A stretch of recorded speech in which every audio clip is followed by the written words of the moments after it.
আজকে না হয় মশলাগুলো দিয়ে থেকেই শুরু হোক।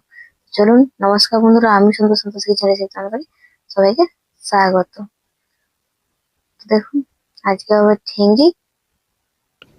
শুরু করা যাক। নিয়ে নিচ্ছি প্রেসার কুকার। এবার ঠেংরিটা দিয়ে দেবো সেদ্ধ হওয়ার জন্য। তার সাথে নুনটা খুব ইম্পর্টেন্ট, দিয়ে দেবো পরিমাণ মতো নুন আর জল। জলটা একটু কম দেওয়ার চেষ্টা করবেন, নাহলে সিটির উপর দিক থেকে কিন্তু তেলটা বেরিয়ে আসবে। এবার সেদ্ধ হয়ে যাক, বেশ কয়েক সিটি দিয়ে নেবো। নামিয়ে নিলাম। এরপর আবার গ্যাস ধরিয়ে মশলা কষার জন্য কড়াই বসিয়ে দিলাম। এবার দিয়ে দেবো পরিমাণ মতন তেল। এখানে আমি তেল একটু কম দিলাম, কারণ চিংড়িতে খুব তেল উঠে বলে। দিয়ে দেবো ফোড়নো তেজপাতা, কুচানো পেঁয়াজ। এবার লাল করে ভেজে নেব।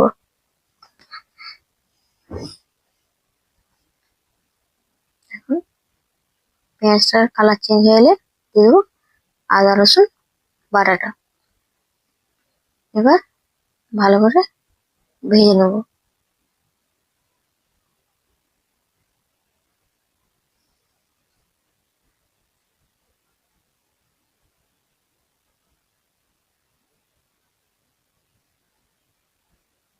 এবার দিয়ে দেবো কেটে রাখা টমেটোগুলো।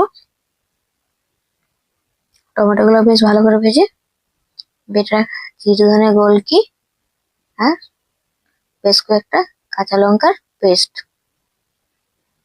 এখানে কিন্তু আমি কোনো বাজারের প্যাকেট মশলা ইউজ করিনি, সব গোটা গোটা মশলাই ইউজ করেছি।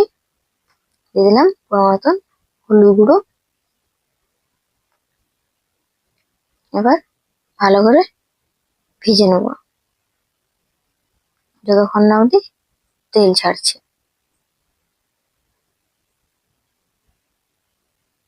তার মাঝখানে দিলাম কিছুটা পরিমাণ মতন নুন।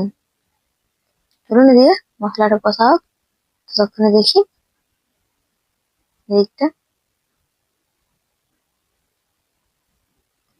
সিটির থেকে ভাপটা তুলছি আমি।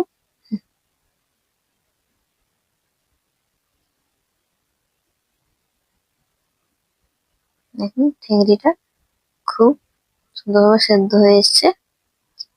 যার কিন্তু দাঁতের প্রবলেম বা খাসির মাংস খেতে পারেন না বা বোনেস প্রবলেম, তারা কিন্তু এই চিংড়ি রেসিপিটা মানে সপ্তাহে 1 থেকে 2 দিন খেলে খুব উপকারী হয়।